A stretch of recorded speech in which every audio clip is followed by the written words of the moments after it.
mock UN. What's happening over there? Civilized in here. Just to give you a sense of the different worlds we come from, when we were asked, we were like, so how's this gonna go? How do we come out? And then they're like, okay, Jessi, you'll sit stage left. And I was like, She's like, what's tell that me mean? what is stage left. And Andrew's like, you're left. She's on the left. Thank you so much for being here and talking with me, and thank you all for being here and listening to us just chat. Because I just like to talk to her. I very much enjoy just being in the presence and the sparkly existence of Andrew Rannells. Would you like a tiny water? Oh my God, yeah. Let me just open my tiny water. Get it ready. Okay. I wish there was one a little smaller. We can just get a smaller one. That's gonna be fine. Okay. That's gonna do it. It's a Wednesday night in Los Angeles. It's a Wednesday night in Los Angeles. The weather is not weird at all. It's not weird at all. People It's are totally freaking normal. This is not end of days. Everything's fine. Everything's fine. Everything's fine. I had first of all, I want to say that I'm also, aside from the fact that I'm just honored to be sitting near you, I also feel very excited and fancy that this was billed as us being in conversation. We're in conversation. Which also always feels very like 92Y. Yes. If people know it. Yes, We're it's familiar. very much. We're sophisticated and we're authors. We're here. We're authors. You wrote a book. You wrote a book. That's such a beautiful cover. It's a cover. It's a matte finish, you guys. Do you want to talk about The book. the cover of the book for like 20 minutes? Sure. It's a great cover. Well, that's little. Truly, I love it. That's little Andy Rannells. That's from a college scholarship audition. Oh. I'm 18 years old. The sign initially said, I think it said musical theater and spoken word. I think is what it said. But it's a really good cover. Thank you. I just want to say because I know it's like it's a big hard. decision, and I know you're not supposed to judge about Rand's cover, but you don't want to have a shit cover. Oh, If I can I say liked that. your cover, and that was obviously very inspired by yours. Oh. It shows a picture of myself. Well, a long tradition of just like, I'll just take the dorkiest photo of myself and Let's shove show that over up there. I wanted to just, I'm going to be kissing your ass a little bit, but it's not kissing your ass That's great. because Well, that's why this is I'm all here. very authentic and real. But it's also a little bit tooting my own horn. I kind of feel like I discovered you. You may not be aware of this, but also you have to understand that for me, when I say I discovered someone, it just means that I saw them in a show before my other friends. But I remember, I'm going to dive into this, like we're really, like we're going to begin. In conversation. We're really in conversation now, and it's very serious, and we're authors. I first saw you, Andrew Rannells. I saw you in the Book of Mormon. Woo!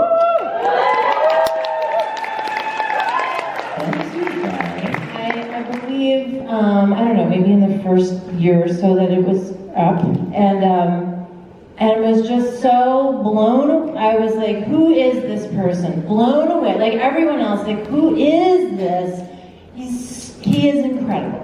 The show was amazing, but like he is amazing. And then I went back a second time with some boyfriend, or I don't know, some guy, and I was like, you've got to see Andrew Rannells. I'm like, the show is great, but Andrew Rannells. And then it wasn't you that night. It was someone who was very good, but was not you. Okay. And I kept turning to this boyfriend who was gone now. Not dead, but we're not together. He's very much alive.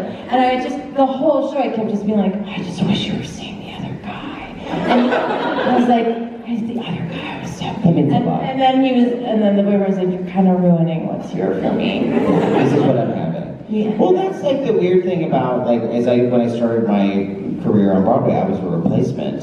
So I was the person that people didn't want to see. They were like, where's Matt Morrison? And I was like, it's just me. And that was, yeah. So, yeah, but that's how I began.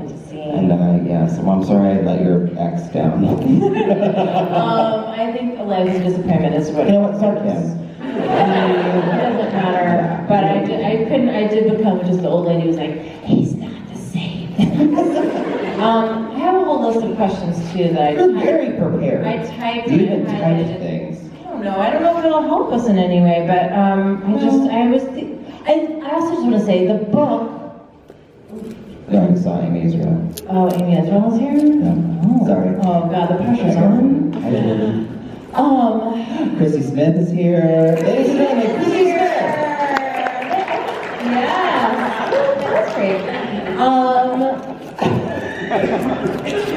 She's gonna fire me now. No, So you have she's in questions? deep. She's in deep. Okay, so, well, I have another statement before the question. Okay. The book also, so the book is so great. Thank you. It's so good, and after I saw you in Book of Mormon and fell in love with you, and then saw you on Girls, fell in love with you again, hadn't met you, but was just like this person, then we were on Big Mouth together. We're on the Big Mouth together. Which I feel like, We sang a song together. I chickened out of singing this song with Andrew. They were like, Jessi, do you, person who doesn't know what stage left is, do you want to, there's a song that we've written for you and Andrew to record together. And I was like, let me think about that for half a second. No, I will not be singing with Grammy-winning Andrew Rannells. Thanks very much. And then, You could have done it. and then a little too quickly, they were like, fine, we have a voice double book for you. We already booked it. And I was like, really? It seems Could like have done it. it seems like you then really were considering having me do it.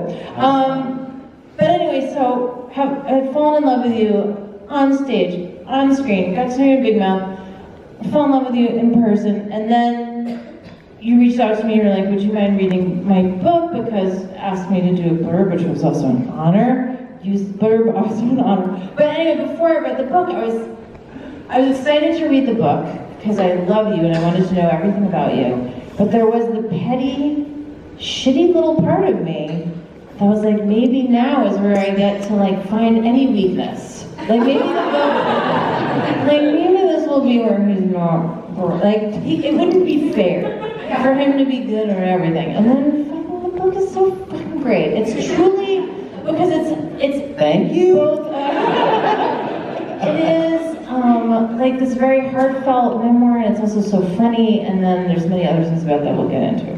But so my first question, it's a deep one. What made you, because you're so busy, what made you decide I want to sit down and write a book? It's very hard to do, and it takes a long time. I sort of was tricked into it by my friend Bill Clegg, who is a literary agent and also a really great writer. And we got to know each other and we were just like chatting, and he was like, do you ever write down any of these stories that you're spouting off? And I had always written, and I had always kept a journal and written essays just sort of like for myself, but never shared them. And so I shared a couple with him, and he gave me notes on them and his thoughts or whatever. And we sort of went back and forth, and then he said, do you mind if I send one to the New York Times, to Modern Love? Right. And it was published in Modern Love, which I was shocked by. And, but then after it was published, I had he was like, well, there's some interest in if you have other things. And I had like 10 essays written. So I was like, yeah, I guess, let's try it. But I really liked the process. I got to say, as an actor, you're always like anything on Broadway or on television, you're just constantly surrounded by people. You're never alone. So to write this was it was a nice change of gears because I actually just sort of got to be by myself with my thoughts and write something just sort of for me, which was different. Yeah. But I like the process. I actually turned into a little bit of a shut-in, and I remember asking Bill, I was like, is that wrong that I really enjoy just not showering and staying indoors all day? He was like, no, that's fine, you're fine. But maybe take a walk, maybe get outside. Get your Fitbit on. Get out there. 1,000 steps in. Get out there. And it's so interesting to me also as someone who, when I was writing my book, because I wrote a book mainly because at the time when I wrote it, I was very much unemployed. And someone approached me about writing a book, and I was like, yes, I'll take it. And then I wrote it at a cafe mostly, and I would go drink a little wine, have a piece of cake. You know, those two things. And so I was curious, like, where did you write? Like, what was your routine? Were you squeezing in? For the most part, I was just at home, but then I was also filming this movie called A Simple Favor that Paul Feig directed. And we were in Toronto, and I was not used all the time, and I don't have any friends in Toronto. So I would have 2 days off in the middle of the week where I just didn't have it, I was just alone. And I saw the sights of Toronto very quickly. And then I was like, you know what, maybe I need a project. So it was great. It was it timed out really well that I had that summer to sort of focus on that. Get into it. Just really get into it. And were the stories kind of, did you have them all laid out? Like, did you sketch them all out before? Were you, as you kind of were delving into what? There were a few things. I knew that I wanted to write about this specific time. So it really starts in 1997 and it ends in 2005 when I got my first Broadway show, which was Hairspray, and I decided to end there because really that was the goal. That was my only dream, was to be on Broadway. And I didn't sort of specify that dream. I just said, I just want to be on Broadway. So I found myself in the chorus of this Broadway show, and I could not have been happier with that. That was the goal. So I felt like that was a great place to stop, because it's not exactly what I'm doing now, but that was the big win for me. And I think a lot of times, particularly if you're pursuing any sort of career in the arts, or even somebody cracking their neck. What's happening? Somebody needs a chiropractor. Or it's a bottle of water.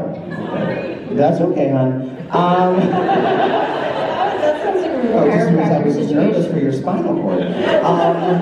Loved about the book and responded to so much, and I know will be very meaningful to so many. I mean, it will be meaningful to so many young people, I think, for lots of different reasons. But the fact that you wanted to write a book about kind of all of the humiliation and the kind of granular, shitty details that you had to go through to get to where you are. And I think sometimes people who have dreams that feel a little bigger, I think, than the place that they're from, are looking at someone who's a success and thinking it just seems, it happened overnight, or it just happened, or there's no relatable way into it, but it's really just decimating nights and days of horror. But it starts when you say you want to do it, right? The day you say you want to, this is the career I'm going to do, that's when it begins. But then there's a lot of fucking days in between where you're like, why did I do this?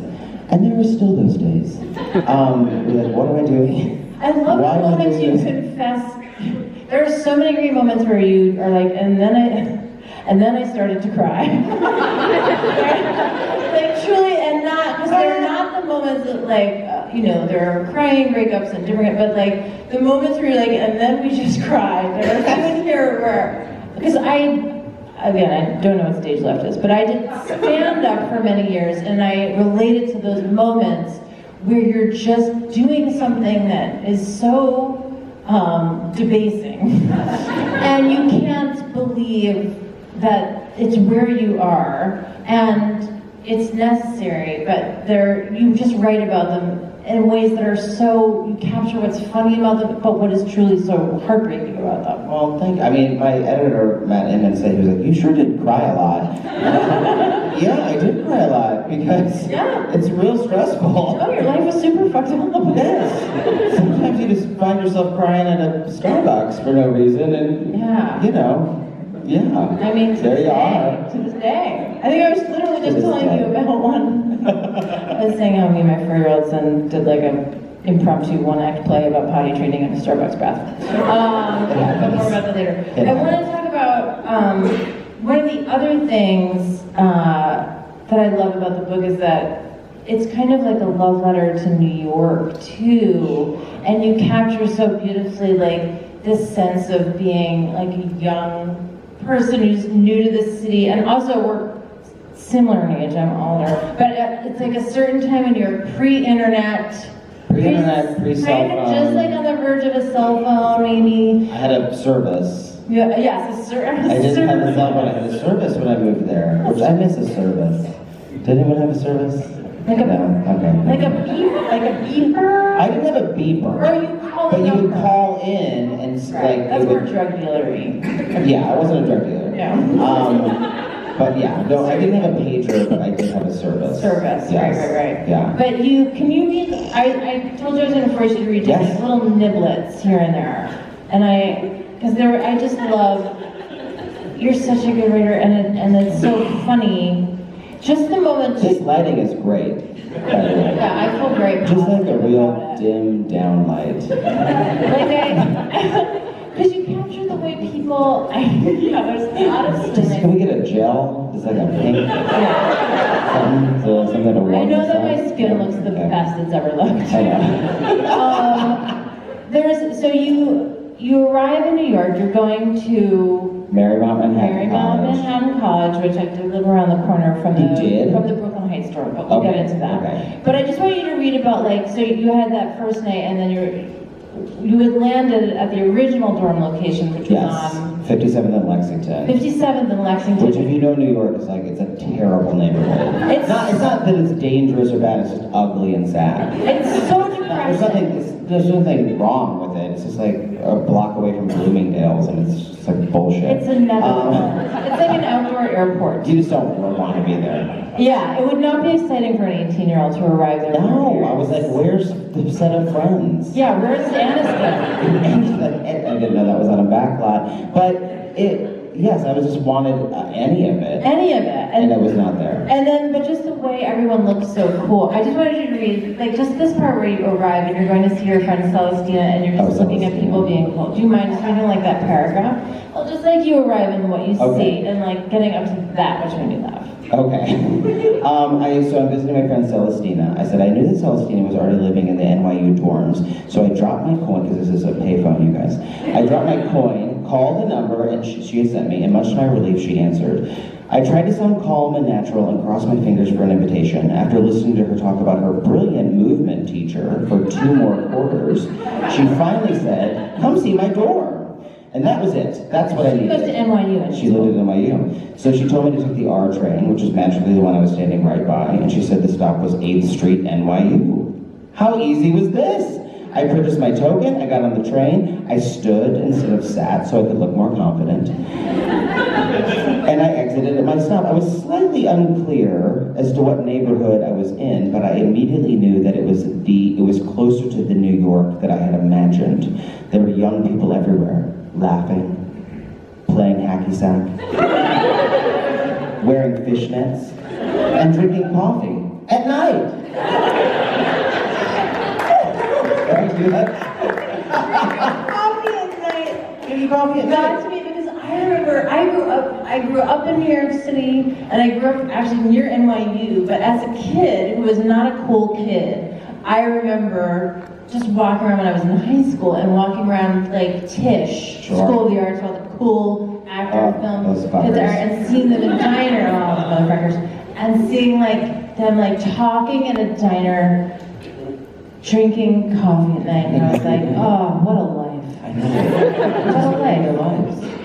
That's all I wanted. That's all I wanted, and just feeling I'll never be as cool as an NYU student drinking coffee. And I had tried. And to this day, I feel that way. And I had tried to go to NYU, and I got in, but I just couldn't afford it, so I ended up going to Marymount. So I my friend Susanna. How much did your parents pay in a bribe to get you to Marymount?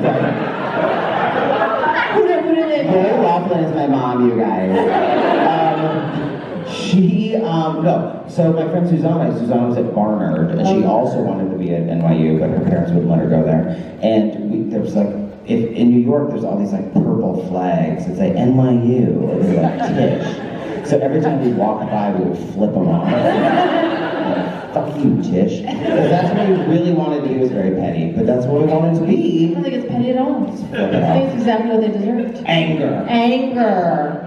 I want to go back to talking about you in high school for a second and just the beginning, because I love you spend a while talking about your high school years and what it was like to be, you're from Omaha, Nebraska. Omaha, Nebraska.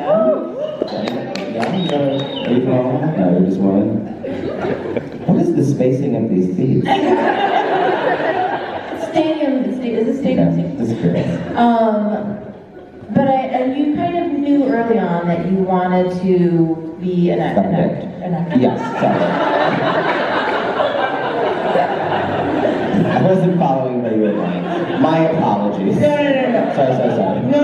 We're back. Acting. You're talking about Acting. We're talking Yes. about just being a kid in Omaha, Nebraska. Yes. Knowing deep in your soul and your heart that you have this dream fairly early on. That you're like, I want to act. Yeah. And were you saying that out loud to like your peers? No, because it's sort of a weird thing. I didn't know what to call it exactly. Like I wanted to perform. Yeah. But it seemed I didn't really know what Broadway was, so it seemed very like loft. I didn't know what to call it. And I knew that I kind of wanted to be Ricky Schroeder, but that seemed like way too far away. Rick now. It's Rick? Yeah. But at the time, little Ricky, I wanted to be him, but like that seemed like, I was like, how the fuck would I even do that? So, no, I didn't know what to call it. Yeah. And then I saw the Tony Awards, and I was like, oh, that's what it is. Like, I want to do that. Yeah. And I remember watching the Tony Awards. My mother, who claimed she was surprised that I was gay, was like, Andy, why don't you watch the Tony Awards? So she put me in front of the TV and I was like, that's it! I want to do that. And then from that second, I was like, that's the thing, that's what I want to do. And were they relatively supportive? Yeah, but your mother was. They didn't know how to help me, really. Right. So they were just like... This is also pre-internet, there's no... yeah, you can't Google it. No. So they would drive me to auditions and I would I did like a bunch of TV commercials. No clue. No. Yeah, I mean, it's interesting because to me, just that idea of being in school and you have this dream that feels probably not that many other kids were sharing this feeling. And were you embarrassed all to say? Because did it just seem like, oh, this feels so like such a big reach that it's easier to say? When I started saying it out loud, I took a lot of flack for it. Like teachers would be like, nah, what are you really gonna do? Yeah. Probably everyone here moved here to be an actor, right? No? Okay. We're scientists. Actually, we work at NASA. Doctors. All doctors. But, when you say it out loud and you've got people who are like, but that's not a thing. Like, you can't actually do that. I remember when I was in junior high school, I was friends with this girl and her little sister was friends with this other girl who wanted to be an actor, and we were sitting in a diner room one night and we were all talking about what we wanted to be, and my friend's little sister's friend was like, yeah, that's it, I really want to be an actor, like I'm really set on it. And I was like, well, you should have a plan B, because you just really, it's As just a child, you said this? Well, she was 10 and I was like 13. Anyway, that girl's name is Claire Danes. Danes at 10 already was at CAA. She was like... Claire Danes was already a lead client. She was It was like a year before my so-called life, and I was just like, Claire, just hit the books, Claire. Maybe. Animals, what else do you like? Something? I don't know. Did you have a plan B? Was there like a plan B? And then you There went... really wasn't a plan B. That's important, right? There really wasn't. To not have one. Yeah, I think so. Newscaster, right? A newscaster was I wrote a chapter of this book about sort of what I imagined my life might have been like had I stayed in Omaha. And what I settled on was that I would be like a local news anchor. I don't know about... I could see it. I could see it, right? And I think it's there for you if you want it. I don't Slightly tanner, it's like more tan and like a highlight, and then like talking about the farm report, doing the news. I could do You're it. handsome and trustworthy. Thank you. I also wanted to talk about, for a second, you have the parts where you wrote about your clothes and your look, and like when you arrived, and then what you thought you should dress like. Can you just like tell us a little bit? Well, I did feel like coming from Nebraska, I needed to like work fast to fit in to New York. Yeah. And what I assumed that meant was like wearing all black. It's 1997. I just thought that was what But there we was something do. you were wearing. There was something you were wearing on your head. Well, so I decided that I was like, I had to, like, I went to New York the first time, and I had all these outfits planned, and I felt like such an asshole, and I was like, then I saw these kids who went to Juilliard, and they were all wearing like black clothes and like leather jackets, and I was like, that's what I want to do. So the next time I came back to New York, I put together like every piece of black clothing I had, all mismatched, like different kinds of black. And then I stole a beret from a dinner theater I was working at, a beret, and wore that. To fit in with New So I Yorkers. really, and I had like John Lennon glasses. I mean, I look like a blind hobo. That's what I look like. And like a community theater production of a blind hobo show. But I walked around like, and I bought cigarettes, and I was like, I'm fitting in. Like a John Lennon glasses too? Do you Yes, think? oh fuck yeah. Yeah. I really thought I fit in. Yeah, I'm sure you did. I did not. I did not fool anyone. And I was like, you're not from here. I had another question for you. Oh yeah, I want to talk about your... No, sorry. There's also, so then you get into talking about being in school. You're in New York, you've made it to Manhattan College, 57th and Lex, a dream. And then you start auditioning. And so this was fascinating to me also. Again, I think people, like the young people today don't, like when people ask me like, what do I do to like break into the biz? And I'm like, I don't know, now there's the internet, like you could do whatever you want, but then you just really had to actually show up and do, it was impossible. And you talk about, someone told you that you had to drop headshots. Well, it was ill-advised, but I did it. They told me that if I took my headshots to different Broadway theaters and left it with the stage manager, they would call me in when they were having auditions. Which seems like That's not how it works. Not how it works. But I did it. But you did. So I did it. So I put together like a cover letter. I'm such a nerd. And like got my little manila envelopes, and like I walked all over and I gave them to every stage door in New York. And people would answer, but you would go, no. Oh no, they would answer, and they would be like, I'm leaving this for the stage manager, and they were probably like, okay. And it was sort of like, that was like, you're like, that's how I'm gonna get an audition, I'm gonna drop my headshot up, and they'll Yes, and then I did. And they did. And then they called me because it was the year Rent came out, and there were literally signs up in New York that said, do you sing? Audition for Rent. Literally. Rent was like, large. It was large, Yeah. and they were desperately trying to find people to be in that show. So I went in and auditioned for Rent. Can we read a little bit of that piece? Just, there's the one detail. I mean, I'll tell you. You want to hear it? I'll tell you the story. Yeah. It's just, I need you went to in. hit the detail. I was very excited to audition for Rent, and I was auditioning for Angel, which I really saw myself as a mark. But I was like, I'll audition for Angel. That's fine. And so I went into the audition, and like all these people were there, like in sort of like half drag, and it never occurred to me that I was like, oh fuck, I should have maybe put on a lip. But I didn't. And then I also noticed that everyone was Latino because like Angel is Latino, and I was like, well, is this a problem? Plowing Also, forward. I'm coming from Nebraska, and I had just done a production of West Side Story, and Maria was blonde. I was like, this is gonna be fine. This is gonna be fine. So I auditioned for Rent, I sang my song, and the casting director looked at me, and she was looking at my headshot, and she was like, what's your mix? And I thought she meant vocally, like, I was like, I don't know, like on a good day, a C? And she was like, no, like, where are your ancestors from? And I said, Poland and Ireland? And she said, so you're not Asian at all? And I said, no. And she said, thank you. And that was it. She thought, based on my like shitty headshot, That she you were thought I was Asian. So they called me in to audition for Angel. They were like, I guess we could cast an Asian guy, why not? And then I walk in. Now later, they did bring me back in for Mark. I didn't get it. But Maybe at that point you look too Asian. I don't know. Too Asian for Mark, not Asian enough for Angel. It's like, yeah. I don't see the Asian thing at all. Not in a good way or a bad way. I'm just saying you don't look Asian to me. Mongolia raped Poland. It's like a whole like Sure. thing. There's some cross-pollination. You know what I'm talking about? I did my ancestry DNA.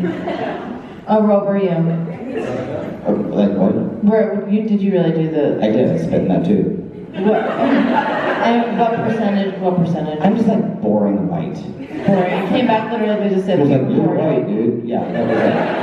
I didn't do it, but my brother did it, which I guess is like me doing it. So Did you do 23andMe? he did one of them. I don't know. And Did you do that where they tell you like, you have Alzheimer's? Like that one? That's scary. No. Has anyone done that?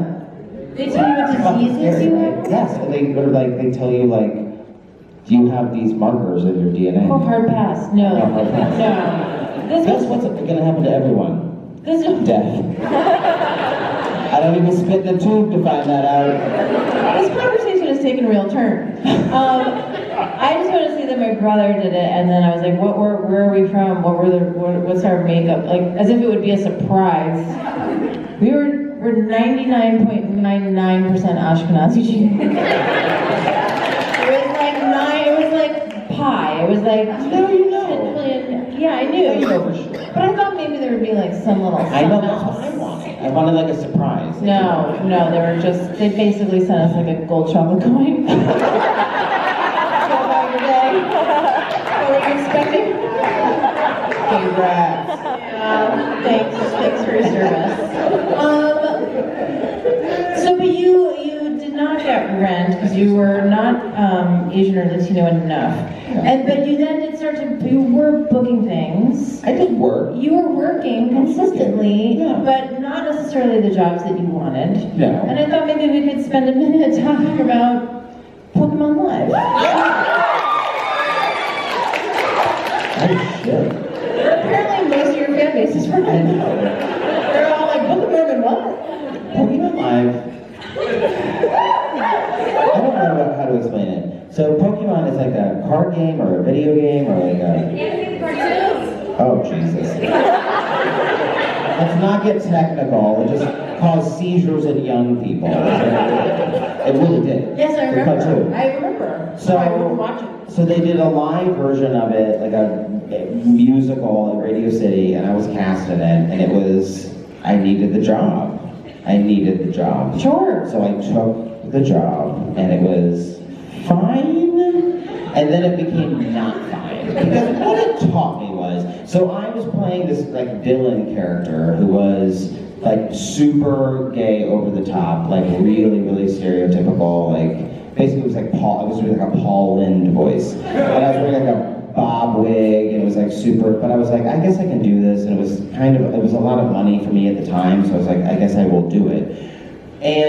But it really turned out to be a fucking bummer, because I remember like doing it for these kids, and knowing that like, Radio City is 6,000 seats. So I was like, so a lot of these kids are probably gay who are here. And here I am, like doing this like gay clown bit for these kids who are then like, they think that that's the way they have to act.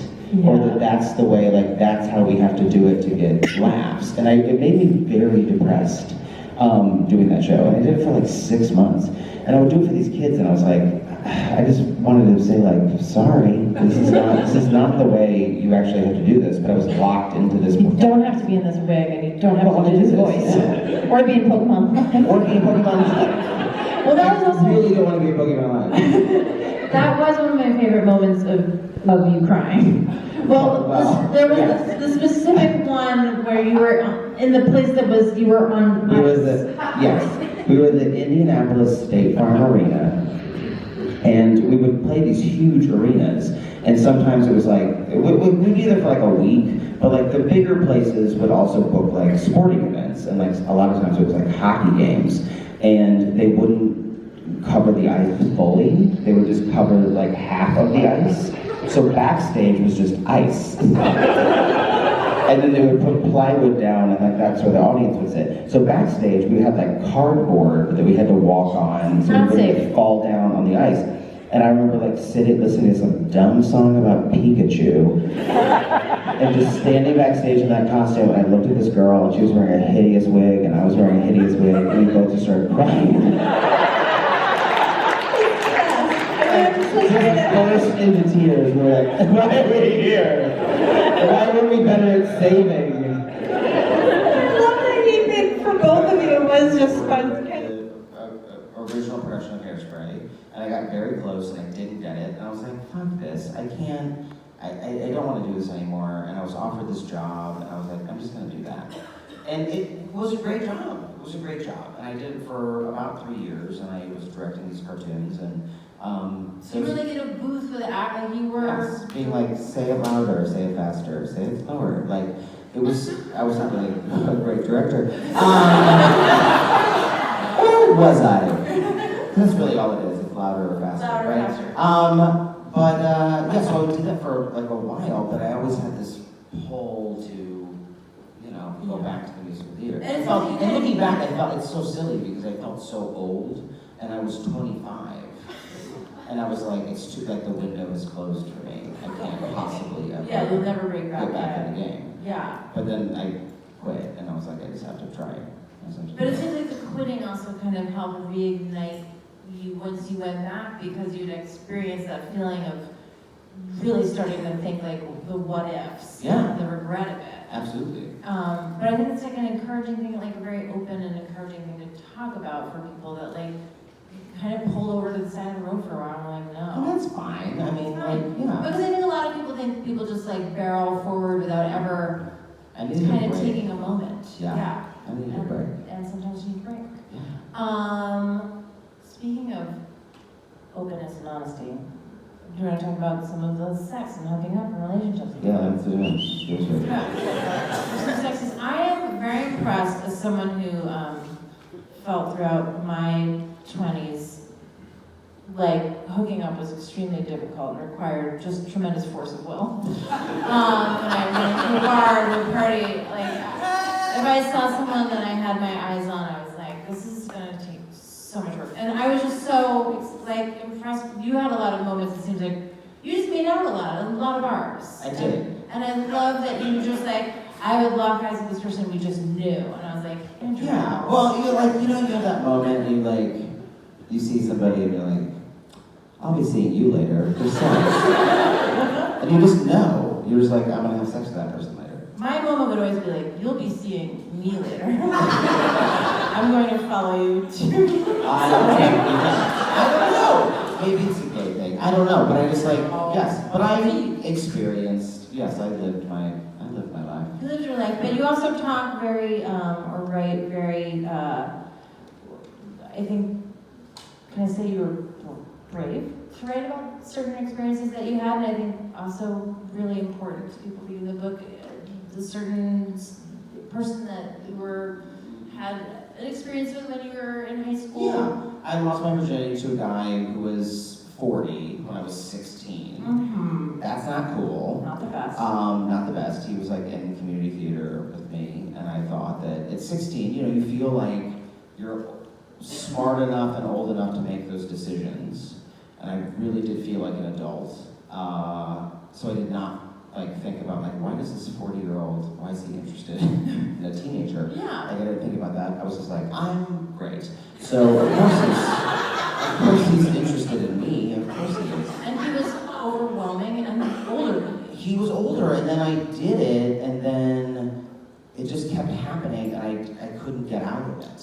And that was like... He wouldn't let you out of it. He wouldn't let me out of it. And that was the hardest thing, is that because I thought I was smart enough to get into it, I couldn't ask anyone for help to get out of it, because I was like, well, I've done this, so I should be able to handle this, right? I should be able Having to fix kid it. feelings about your responsibility around it. And now I've done this, and I've and it's wrapped up in a lot of Catholic bullshit too, about even though I was gay, about losing my virginity, like you're making a promise to someone. And I, really felt like I needed to like give it a shot with this person, which makes no sense to me now. But at the time, I was like, I really felt like I owed him something. Yeah. So that was a tricky thing to look back on. Because I didn't think about that for a long time. I didn't think about how it affected my relationships after that. Yeah. And how it shaped my mind about, dealing with relationships and sex. And so that was a weird one to go back to. Were you anxious writing about it at all in terms of this person reaching out to you? Because you said you have not spoken to him since. No, I haven't spoken to him ever again. And the last time I saw him, he like showed up at my dorm room. He like came to New York to like find me, and he showed up in my dorm when I was 19. And I asked him to leave. And then I've never seen him again. And it was really terrifying and but at that point I felt like he was invading my new life. Here I was, I had moved to New York and I was starting over and I was beginning my life as an adult. And he was infiltrating that. And I had left all of that behind and I didn't want to deal with that. So when he showed up, it was really, I was terrified, but then also found my voice in that moment and said, like, I can't do this with you. I don't want to do this with you. Please leave. And I love that you take a moment in the book to kind of just say to anyone who might be reading who's in a similar situation, like you can talk to people and people will help you get out of this, and this was not. And you can always stop. You can stop it at any time. Yeah. And just because you do it once doesn't mean you have to do it always. Like, it doesn't mean you have to keep doing it. No, you don't have to keep doing it. Should we do a quick lightning round of audience questions that were written down on flashcards? We got some flashcards. We've got some flashcards. Well, I guess they're not flashcards, they're notice cards. But people wrote questions. Thank you for writing questions. What about their names? So this is going to be tricky. Let's see what happens here. We already talked about Pokemon Live, so I feel like we did that. You know what? And people, it's like on YouTube, and people are like, I watch Pokemon Live. Don't waste your time on that bullshit. Don't watch that trash. So who wants to know? What was your final feeling you had when you finished writing the book? Ooh, that's a good one. I was nervous for my mother to read it. How's she doing? Did you experience that too? Like, would you now I have to share with my family and like they're gonna find out things about me that. Yeah, I would feel like I was pretty drunk all the way through writing my book. So didn't ever really pause for that. What advice would you offer to your 10-year-old self? Don't get highlights. You're gonna be tempted to get highlights. Don't do it. They're adorable. No, because they don't look right on boys. Did your mom take you? No, my mom used to make us. My mom. Or did She's you have so an old? fucked up. My mom, she used to tell me that she wanted me to look like Fabian. So we used to lay out. We would like lay out, if you know what that is. Like, Yeah, in lay the out. sun with baby oil, Yeah. and she would put Bacon. sun in my hair to make it more blonde. Oh, bless. I know. She loved you. Thanks, Charlotte. Charlotte. Thanks for the skin cancer, Char. Charlotte's my kind of woman. Straight up baby oil. Okay. This one. This seems like it would beg a longer answer, but I bet you can do this. In what ways did being a gay man make your journey more difficult and more enjoyable? I'll take this one. More difficult and more enjoyable. I don't know. It's like I like being gay. Yeah. I do. I've always liked being gay. I never, and I'm not saying this flippantly, it's like I never saw it as any sort of downside or deterrent, or I don't know. I'm very lucky. I have a very supportive family and I have very supportive friends, and it's fun to be gay.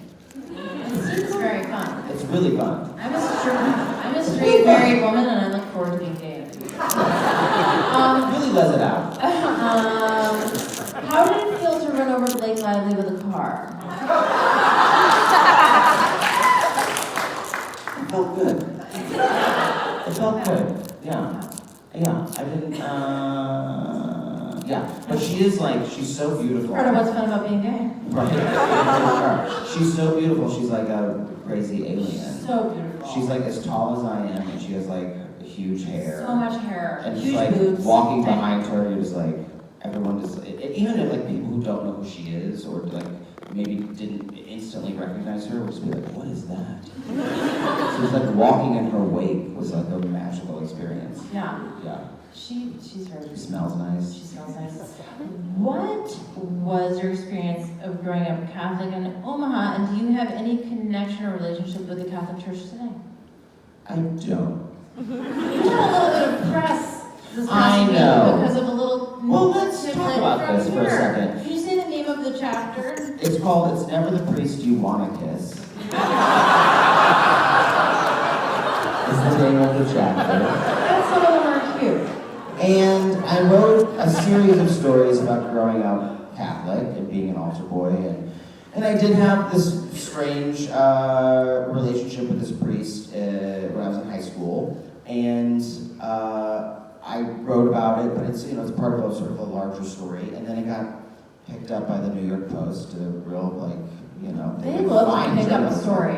Fine journalism, and the title was Andrew Rannells was assaulted by a Catholic priest. So that's fun for my mom to read that. Oh, Charlotte. But it really, so what happened was, you don't have to read it. No, this priest, like, I was really struggling in high school, and confession is sort of like poor man's therapy in Catholicism. So you're supposed to go and like pour your guts out. And I went and poured my guts out to this priest, and he used it against me. And like would try to make out with me and try to like, he would like rope me in the halls and like, so yeah, it's not great, girl. Not great. But that was the story. So, yes. Yeah. Yeah. Yeah, that's a real bear. Not great. That area, yeah. Well, I have some chocolate gold coins if you want any. Sorry, Charlotte. Let's see. I'm just. How much should we do? Like one or two? One or two Okay. more. Okay. One or two more. Okay. Great. If you could. Oh shit. Well, I love that someone started a question. I was like, oh, this is a bad one. Cross it. Someone had panic on a note card. Fucking no. Somebody asked me last night, I was in Chicago, and the question was, do you have ibuprofen? Do you? Well, I found someone in the audience who did, and I gave it to her. Because I'm a friend. Look, if someone's in pain, Jessi. I think if he was a healer. If you could make. I just saw what was behind us. I'm sorry. That's me. Oh, God. Hey. There's so many hashtags. If you could make a jukebox musical of your life, whose songs would you use? Interesting. What's your soundtrack? I think it'd be like a George Michael sitch. Yes, please. Right? Yes, please. I feel like I could shoehorn some Wham into my Yes. life. Oh my God. I could make that work. My son loves Wham. And Really? he's singing a lot of "Wake Me Up Before You Coco." Dude, so he's gay? What? Did you say is he gay? Because his favorite thing to do is Google chandeliers. True story. Welcome to the club. Google chandeliers. That's cute. It's cute. Do you have a lot of chandeliers in your home? What? Do you have a lot of chandeliers in your home? He's just really chosen for a chandelier. You need more glamour. We should do this. We should do this offline. Okay. And Nope. You're like, nope, not really. I don't know. Is Stephanie J. Block as amazing as she seems? Yeah. 70 Block, we did falsettos together. She's very talented. She's now playing Cher in the Cher show. So if you go to New York, go see her do that. She's very wonderful. I know. You would like her. I'm sure I will. Yeah. Just thinking about my son. Bring your gay son I to do. Cher. Look, I'm trying to whatever. What was the hardest part about being in falsettos, about playing your part? Dying, I guess. My character died of AIDS every night, so that was like Dying of AIDS every night, yeah. Yeah, that was- I don't know what about it though. 8 times a week. That was a tricky Yeah. one. Just dying straight straight up against. Yeah. Yeah. Yeah. And sometimes sometimes I would, we would fuck around on stage while I was supposed to be dying. Well, what do you mean? So then we would I was supposed to be in the throes of dying in Christian Borle, and I would be laughing. Suppressing laughter, which is really my favorite feeling ever, when you're not supposed to be. It's like church laughing when you're not supposed to do it. Church laugh. And you can't. And I wouldn't know. You're sitting out loud. Sitting out, that doesn't ever happen. It's very savage. Guys, I think we've come to the end of the Q&A. Have we come to the end? And being in conversation. Okay, Are we at the break? It's time to sign some books, I right? can't thank you enough for doing that. Thank you all so much for being here. Thank you, Klein. Thank you. I'm going to sign some things. I think I'm signing them right here. So. Yeah, do you want to explain do the people know what they're supposed to do to get this book signed? Okay, we're going to hang tight for a second, stay still. Everyone stay calm. Orderly! We're going to put a table here, and then we're going to call up group A. So hang tight for just a moment. Thank you.